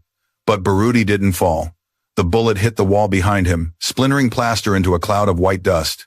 Baruti had shoved her down just in time, his body covering hers, shielding her completely. Malusi cursed. Hold still, boy. Baruti didn't give him the chance. He lunged. The two men collided with brutal force, slamming into the wall. The gun clattered across the floor, spinning out of reach. Malusi threw a punch, but Baruti ducked, driving his elbow into Malusi's ribs. The older man grunted, anger flashing across his face. You think you can beat me, Malusi? Hissed, grappling for Baruti's throat. I don't think. Baruti growled through clenched teeth. I know. Amali crawled backward, heart pounding so violently it hurt. The fight was savage, raw strength against cold calculation. Malusi was older but experienced, ruthless. Baruti was younger, stronger, but already injured from the earlier ambush. And it showed. Malusi slammed Baruti against a metal cart. Pain contorted Baruti's face. Malusi grabbed a surgical tray from the floor and swung it like a weapon. Baruti ducked, just in time. Metal crashed into the wall with a deafening clang. Stop! Amali cried, her voice cracking. Leave him alone, Malusi's eyes snapped to her. A terrible predatory smile curled across his lips. There you are, he said softly. The air, the mistake, the unfinished business. He released Baruti abruptly and stepped toward her. No, Baruti wheezed, trying to stand. Amali run, but her legs refused to move. Terror rooted her in place. Malusi approached slowly, savoring every step like a hunter closing in on wounded prey. You look so much like your father, he murmured. Pathetic, really.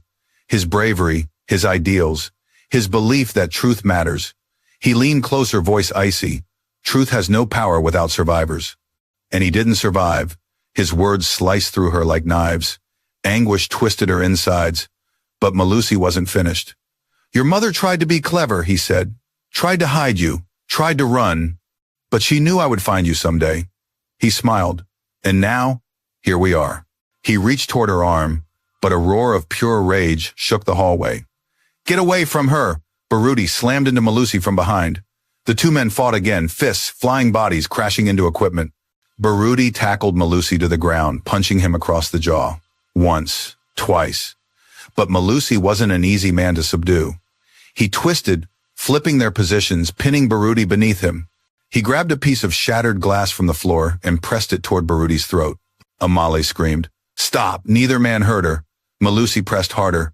The sharp edge grazed Baruti's skin, a thin line of blood appearing. You were always weak, Malusi snarled. Just like Kagwadi. A boy trying to play hero. Baruti gritted his teeth, fury blazing behind his eyes. You killed him. Oh no, Malusi said with a sickening smile. I did something far worse. I erased him. That was the breaking point. With a raw roar, Baruti surged upward with strength. Amali didn't know he still had. He knocked Malusi's arm aside and slammed his forehead into Malusi's nose. The older man cried out, clutching his face. Baruti pushed him away and staggered to his feet, panting, blood trickling down his cheek. He turned to Amalo. Run. Now. But Amali stood frozen, staring at Malusi, who was slowly rising again despite his injuries. Enough. A new voice bellowed from behind them. All three turned. Joseph burst into the hallway with two security guards. They carried batons and looked ready to break bones.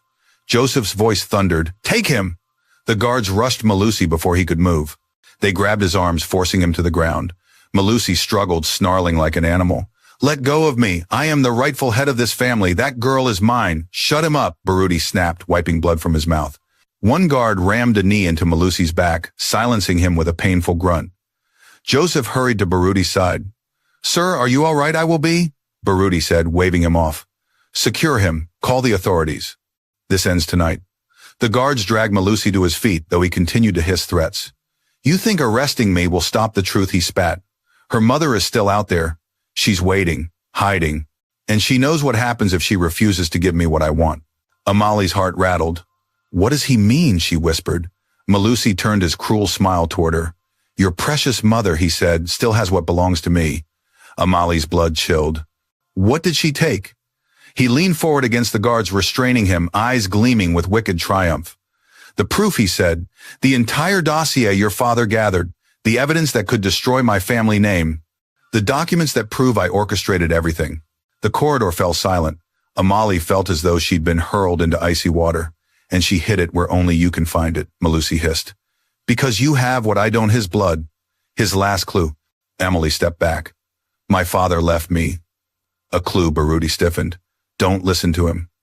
Malusi laughed darkly. Why not? It's the only reason you're alive. Your mother hid the documents using your identity. Only you can retrieve them. And I will get them, no matter how many bodies I leave in my wake. The guards tightened their grip, but Malusi still smirked as though he'd already won.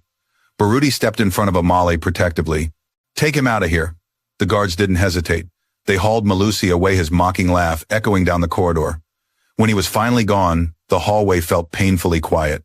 Emily stared at the ground, her heart in chaos. My father left me something, evidence against his own brother. Joseph exhaled shakily. That man is lying, manipulating you. But Baruti remained silent, and that silence terrified her. Because Baruti wasn't a man who stayed quiet unless the truth was too heavy to speak aloud. Baruti, she whispered. Is it true? He looked at her slowly. His eyes were full of sorrow and apology. Yes, he said quietly. Your father entrusted something to your mother. Something only you can unlock. Amali felt her breath stutter. What is it? Baruti swallowed hard. The location of the hidden dossier, he said. The reason your mother disappeared. The reason you were hunted. The reason Malusi will never stop. Amala's voice cracked. Where is it? Baruti took a long, trembling breath. In the last letter your mother gave me, he said, there is a message for you. A final clue. Amala's world stopped. The letter. The one she dropped when she ran. The one she never opened. Her voice trembled with fear and hope mingling into one overwhelming force. Then I need to read it, she whispered. Baruti nodded. Yes, he said, stepping toward her with renewed determination. Because everything we've faced so far is only the beginning. Amala felt as if the ground beneath her was shifting every truth she thought she knew, collapsing into dust, while new terrifying realities rose in their place. Her mother, her father, a conspiracy she'd never asked to inherit, a legacy drenched in danger. She swallowed hard, her voice a tremor. Where is the letter now? Baruti gently touched her hand. I picked it up before rushing into the fight. It's safe. He reached into the inner pocket of his torn jacket and retrieved the aged, delicate envelope, its corners softened by years, its surface bearing the faint scent of time. He held it as one might hold something sacred.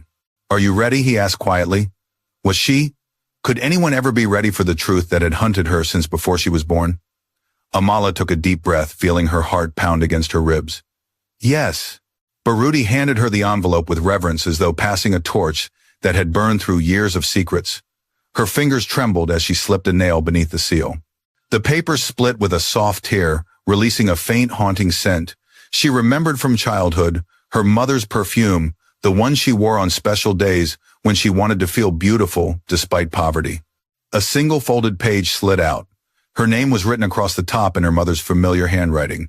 My dearest Amalo. Her breath caught. The world dimmed, her vision blurred. She read, My dearest Amali, if you are reading this, then fate has brought you to the doorstep of truth and likely into danger. I have spent my entire life running to keep you safe. If I could have held your hand through this, I would have. If I could have watched you grow, I would have. Every day apart from you has been a wound I carry without complaint, because loving you means protecting you. There is something you must know now. Your father, Kwadi Masego, was not a traitor. He was a hero. He uncovered the darkness poisoning the Masego family. He gathered evidence, names, numbers, crimes no one imagined. He trusted me with the final piece because he knew I would protect you with my life. That evidence is hidden under your name. Only you can unlock it. The key is your blood. My child, when the time is right, follow the place your father loved the most. Where the sun rises over the river and the rocks form a crown. There you will find truth. If I am alive, I will find you. If I am not, remember you were born of courage, not fear. I am proud of you. I always have been, I always will be. With all my love, your mother, Lorado. When Amali reached the last line, the letter slipped from her fingers and fluttered to the floor. She pressed both hands to her mouth as sobs tore through her chest. Quiet, broken, uncontrollable. The kind that came from deep within the soul, where wounds never healed, only buried. Baruti knelt beside her immediately, his touch gentle on her shoulders. Amala. She shook her head, tears spilling like rivers. She loved me. She never abandoned me. She was protecting me. All those years, she was alone, and so was I. Baruti's own voice tightened as emotion washed over him. She loved you more than anything in this world. I saw it in her eyes every time she spoke of the future she dreamed for you. Amelie covered her mouth again, trying to breathe through the heartbreak swelling inside her. I thought she didn't want me, that she disappeared because she was ashamed of me. Never, Baruti whispered fiercely. You were her reason to survive. The letter's cryptic clue danced in her mind. Where the sun rises over the river and the rocks form a crown. That place, Amali whispered, trembling. I know it. Baruti's brows lifted slightly. You do. When I was little, Amali said, wiping her face, she used to take me to the riverbank near our old village. There was a hill with rocks shaped like a crown. She said it was our secret place, where she felt safe. That must be it, Baruti said. The hiding place your father chose. The place only your mother and you would understand. Amali's heart hammered. Then we have to go. Baruti hesitated. Amali Malusi's men are still in the area. They'll be searching. I don't care, she said fiercely, wiping her tears with shaking hands. I need to end this. I need to know what my father died for. I need to find the truth, and I need to protect Libo. At the mention of her brother, Amali rushed to his bedside. Libo was asleep again, breathing slowly but steadily. She brushed a hand through his hair gently. I'll come back, she whispered to him. With answers, with safety, with the truth Mama died to give us. Baruti stepped beside her. We should go before the Masego men regroup. But before they could step out of the room, Joseph reappeared, breathless, pale. Sir, they've blocked the entire hospital perimeter, he said. Malusi's been taken, but his men, they're everywhere. Armed, aggressive. They're demanding we hand over the girl. Amelie's stomach nodded. Joseph lowered his voice. They've threatened to storm every floor if we don't comply. Amelie pressed her back against Libo's bed, fear seizing her again. We're trapped. Baruti's jaw tightened. No, I'll get you out. But how? Joseph asked. They've covered every exit. Baruti glanced out the window, the night sky dark, the faint outlines of cars and men stationed below. We won't use the exits, he said. Amali's eyes widened. What do you mean? He turned to her with a look of cold, unshakable determination. We're going to the roof. The roof, Joseph repeated. Baruti nodded. I have a helicopter on standby. It's our only chance. Joseph paled. The Masego men are watching the main roof. Not the emergency helipad, Baruti replied grimly. They don't know the hospital has two. Joseph swallowed. It's risky. Amelie felt fear rise in her chest, but beneath it something stronger sparked. Hope, purpose, destiny. It's our only way, she whispered. Baruti took her arm gently. Stay close to me. We move fast, we don't look back, and we don't stop for anything. Amelie nodded. But as they stepped toward the door, Joseph raised a hand. Sir, one more thing. Baruti turned. Joseph hesitated before saying quietly, I overheard one of the men on the radio. Malusi may have been captured, but he wasn't afraid. He kept saying one thing over and over. Amali's heart skipped. What did he say? She asked. Joseph swallowed. He said, It doesn't matter. She's coming. A chill crawled over Amelie's skin. Amelie whispered. Joseph nodded slowly. Yes, he said. The one Malusi fears even more than your mother. He didn't have to say the name. Amali already knew. The person her mother had run from all these years wasn't Malusi. It was someone worse. And now she was coming for Amali. We have to leave, Baruti said urgently. Now. And they ran. Into the stairwell, upward. Toward the roof, toward danger, toward truth, toward the beginning of the final battle her father died for. The stairwell was dim, cold, and echoing every footstep, magnified, every breath amplified. Amala's lungs burned as she climbed, her fingers gripping the railing so tightly her knuckles whitened. The building was waking to chaos alarms, blaring distant shouts, rising doors, slamming open and shut. She felt the storm closing in around her. Baruti stayed just ahead, checking corners with the hyper-awareness of someone who'd lived too long in the shadow of danger. Joseph followed behind her, occasionally glancing down the stairwell, ensuring no one was tailing them. "We need to hurry," Baruti said quietly. "Once they realize Malusi has been detained, they'll act without waiting for orders." Amali's pulse raced. "Will the helicopter be ready?" "It will be," he answered. "Pilot's been circling, waiting for my signal." Joseph grunted. "Let's pray they don't block the upper helipad too." Baruti hesitated. "They shouldn't know about it. Only hospital staff and security are aware. But if someone inside leaked information..." Joseph started. Amali's stomach tightened. "You think someone here betrayed us?" Joseph didn't answer, and that was answer enough. They reached the 6th floor and continued up the stairwell. The emergency lights flickered overhead. Somewhere beneath them, shouting intensified. Boots pounded against tile flooring. A window shattered. They were running out of time. At the 7th floor landing, Baruti suddenly froze and raised a hand. "Stop!" Amali halted instantly, her breath trapped in her throat. "What is it?" she whispered. Baruti listened, his eyes narrowed. "Voices.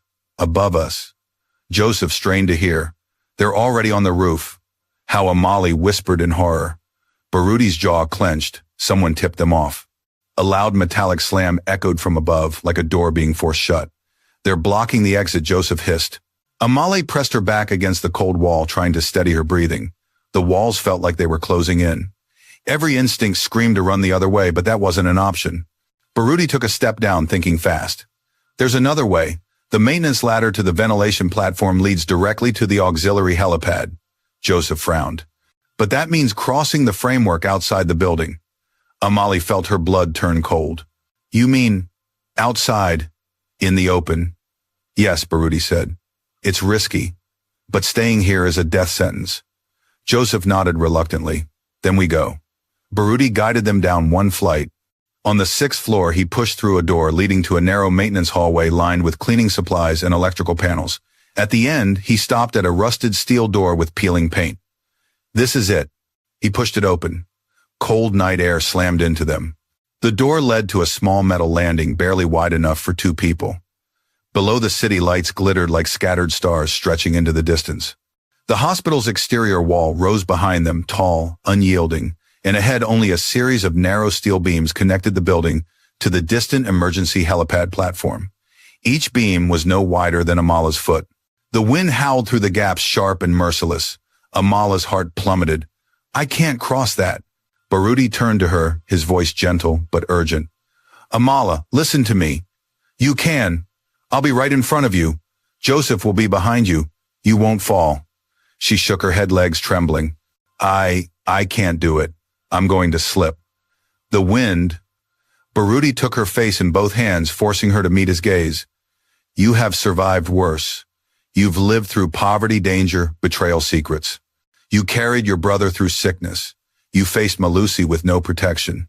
And now you think you can't walk across a beam." Amali's breath trembled. "You are stronger than you know," Baruti whispered, "and I won't let you fall. Not now, not ever." Amali felt tears sting her eyes, but beneath them, resolve ignited.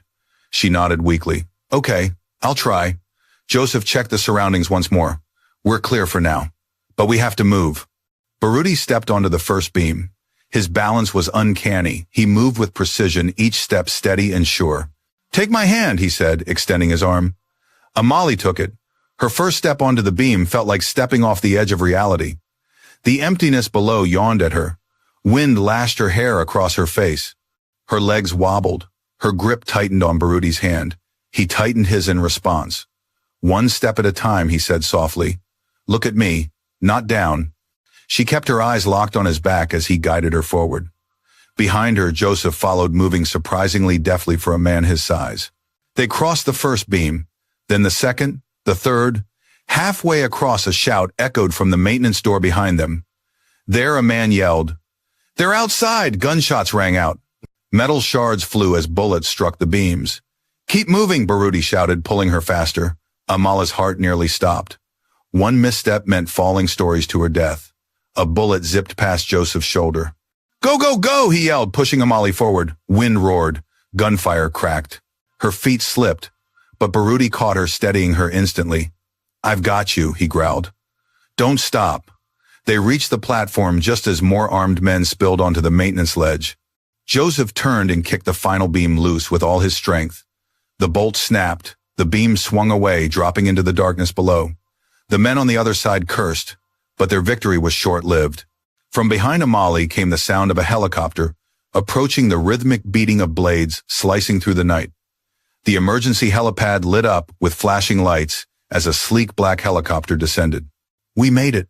Amali breathed, tears filling her eyes. But Baruti didn't relax. Something's wrong, he said softly. The helicopter wasn't landing. It was circling. Slowly, deliberately, as if observing them. Joseph frowned. That's not your pilot. A cold realization slithered down Amali's spine. The helicopter banked sharply, descending lower until the cabin lights illuminated the platform. A woman leaned out of the side door. Her hair was braided tight against her skull. Her eyes were sharp, cold, calculating. Her posture radiated power, and her face resembled Quadi. Amala went numb. Baruti inhaled sharply. No, Joseph whispered. Is that? The woman smirked, raising a megaphone. Her voice boomed across the night sky. Hello, Amali. I've waited a long time to meet you. Amali's heart nearly stopped. Who are you? The woman's smile widened. I am Naledi Masego, your aunt, the one who controls everything now. Baruti's face turned to stone. Joseph muttered, She's worse than Malusi. Naledi pointed at Amali as if marking her target. You have something that belongs to our family child, and I'm here to take it, one way or another. Amali stepped back, fear flooding every corner of her being. Baruti instantly moved in front of her. You're not getting anywhere near her, Naledi chuckled. Oh, Baruti. Still pretending you have power, still trying to protect the daughter of the woman you failed. Amala's breath caught. Her chest tightened painfully. Naledi pointed coldly at her. Your mother stole from us. Your father betrayed us, and you are the final loose end. The helicopter hovered lower. We can do this the easy way, Naledi said. Come with me, or I will finish what Malusi started. Amali's body began to shake. She pressed against the railing, trapped. Baruti stood like a shield before her.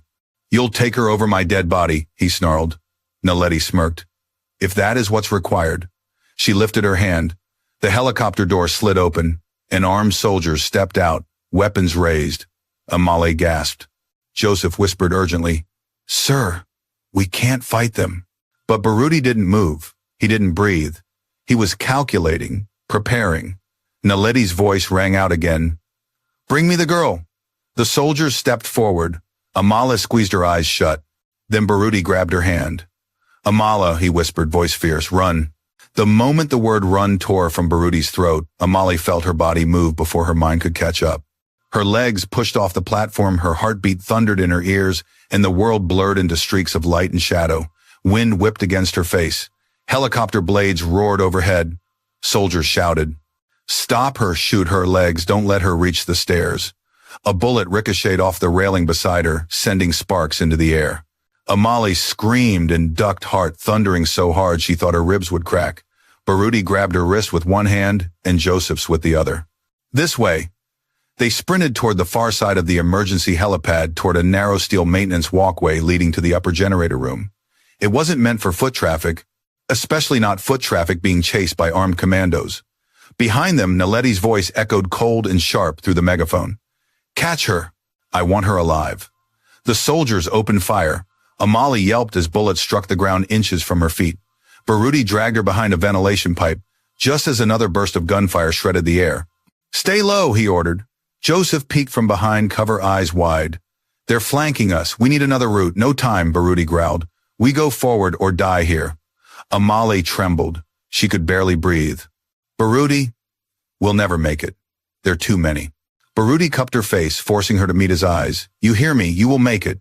I'll get you out alive. I swore it to you. And to your mother. His thumb brushed her cheek, gentle, despite the chaos around them. Trust me. Then he stood abruptly and shouted to Joseph. Cover fire. Joseph raised the baton he'd taken from a fallen guard, not much but enough to distract. He hurled it at the nearest soldier, striking him squarely in the nose. The man stumbled with a curse. Baruti seized the opening. Runamali sprinted again, tears blurring her vision. Behind her, the helicopter spotlight snapped onto her like a predator's eye. There, the girl. Don't lose her. A second volley of bullets rained down. One grazed Joseph's shoulder. He let out a sharp cry but didn't fall. They burst onto the narrow walkway. The metal rattled beneath their weight. Below, the city lights shimmered like distant stars. The drop was at least 10 stories. Keep going, Baruti yelled. But halfway across the walkway, shuddered. Joseph glanced back and his eyes went wide with horror. They're shooting the bolts faster, Baruti roared, pushing Amali ahead. The walkway swayed violently under their feet. Amali stumbled. Baruti caught her again, lifting her as though she weighed nothing. Joseph lagged, gripping the railing with his uninjured arm. We're almost there, Baruti promised as they neared the generator building. But behind them, a thunderous crack split the air. The final support bolt snapped. The walkway lurched sideways. Amali screamed as gravity yanked her feet off the metal. Baruti grabbed her hand with both of his muscles straining as he fought to pull her up. Amal, he holed on. She dangled in the air, legs flailing above the deadly void below. Wind tore at her clothes, threatening to rip her free. I'm slipping, she sobbed. You're not slipping, Baruti bellowed, pulling with everything he had. But her fingers were wet with sweat and blood. Joseph lunged forward, grabbing her forearm with his good hand. I've got her. The walkway continued to twist, threatening to tear loose completely. Naledi stepped to the edge of the helicopter, her braids whipping wildly in the wind. You can't save her, Baruti, she shouted. Give her to me and I'll spare your life, Baruti roared in fury. I will never give her to you. Then the walkway snapped completely. For a fraction of a second, it felt like time paused, metal groaning, wind screaming, hearts breaking. Then the entire structure collapsed beneath them. The three of them plummeted. Amali shrieked as the world became a blur of night sky and shattering wind. Baruti twisted midair, wrapping her in his arms, shielding her body with his own. Joseph tried to grab onto something, anything, but only air met his fingers. Then thud. Baruti and Amali crashed onto a lower maintenance platform, a small steel grate jutting from the side of the building. The impact knocked the air from her lungs. Pain exploded down her side. She gasped, coughing violently. But she was alive. Barely. Baruti groaned, rolling off her. His breathing was ragged, strained. Baruti, she whispered, reaching for him. But he didn't answer. His eyes squeezed shut. Blood trickled from his forehead. His chest rose shallowly. No, she cried, shaking him. Stay with me, you promised, Baruti, please. A rustle above made her freeze. She looked up, heart sinking. Naledi was descending the collapsed walkway debris, stepping with the balance of someone used to danger. Her soldiers followed behind her like shadows. Well, Naledi said, voice dripping with cold triumph, you survived the fall. Impressive. Amali crawled in front of Baruti, shielding him with her body. Don't touch him, she hissed. Don't come closer. Naledi laughed softly. Little girl, you think you can protect a man who failed to protect your mother? Amali's eyes blazed with fury. My mother escaped you, my father fought you, and I'm still standing. That means all your power isn't enough to destroy the truth. Naledi's smile faded. You have no idea what you're up against, she said coldly. But that's fine. I've been patient. And now you'll give me what your mother hid. I don't have it, Amala said. But you will, Naledi answered. The clue is in the letter, and when you retrieve the dossier, you'll hand it to me. I'll die first. Naledi's eyes glinted. Oh, child, don't say things you don't understand. She signaled her men. Grab her. Amali clutched Baruti's hand tightly. Baruti, she whispered desperately. Wake up. Please, I need you. But he didn't move. The soldiers climbed down toward her, their boots heavy, their expressions emotionless. Amala rose shakily to her feet. Stay back. Take her, Naledi ordered, turning away. The first soldier reached her, but before he could touch her, a deafening roar filled the air. A spotlight blinded them all. A second helicopter, sleek black and marked with a government crest, descended like a blade slicing through the night. A voice boomed through a loudspeaker. Stand down, this is the Federal Protective Unit. Drop your weapons, Naledi's face twisted with fury. No. Soldiers in tactical uniforms repelled from the aircraft, landing between Amala and Naledi's men. Chaos erupted, shouts, guns drawn, standoff tension snapping the air. A commanding officer stepped forward. Naledi Masego, you are under arrest for conspiracy, embezzlement, murder, and obstruction of justice. Naledi's glare could have cut stone. Do you know who I am? Yes, he said coldly. And that's exactly why you're going to prison. Naledi lunged forward in rage, but tactical officers seized her, forcing her to the floor. Amala collapsed beside Baruti, clutching his hand. It's over, she whispered, tears falling freely. But the officer knelt beside her. Not yet. You and your mother are still in danger. We need the evidence, the dossier your father hid. Only then can we shut down the Masego Empire. Amala nodded slowly. Her tears dried. Her fear hardened into determination. Then she whispered the words that sealed her destiny. Take me to the river, where the rocks form a crown. The officer nodded. Baruti groaned weakly beside her. She held his hand tighter. I'm not letting go, she whispered. Not now. Not ever. And as the night wind swept around them, Amali finally understood. Her battle was only beginning. In life, truth can be buried under fear, pain, and generations of silence. But no matter how deeply it hides, truth has a way of calling to the one brave enough to face it. Amala's journey teaches us that sometimes we inherit battles we never asked for, but we also inherit the strength to fight them. Her courage reflects a truth we often forget. The past does not define us, but understanding it can free us. And even in the darkest moments when danger seems overwhelming, the right allies can light the path forward. Where there is love, there is purpose. Where there is truth, there is freedom. And where there is courage, there is victory.